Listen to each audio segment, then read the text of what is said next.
Welcome to the 7th video in the series and on my new channel, Science Project Helper.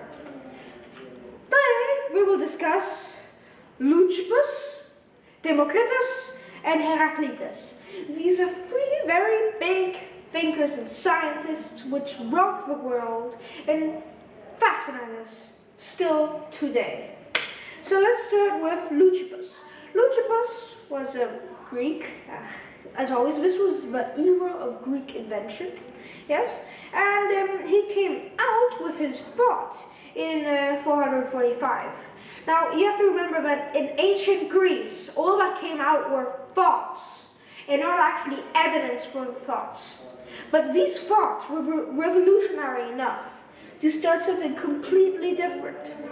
Anyway, Leucippus said that these atoms that Democritus and Anaxagoras discovered could be split in half, or they were divisible.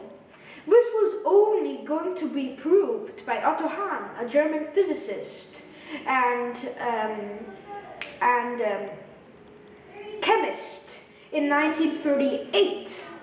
So there's a very big time distance between the two, between the actual theory appearing of the atoms being split and the actual evidence for splitting of atoms. Now this was revolutionary because atoms were supposed to be little bowling balls or seeds that grew imaginary tiny small plants. Okay, and so this was big news, this whole thought, this whole new idea. Next is Democritus in 385 BC. And he said, well look, maybe we're not that special. Maybe our solar system is just one of the many. Maybe our star is just one of the many stars in the Milky Way. Maybe the Milky Way is composed of all stars. Maybe the Milky Way is a great gathering of stars, and our star is only a little part of that. Democritus was a revolutionary thinker, and this was also very big, because people thought of themselves as the center of the universe. And next, Heraclites in 360 BC.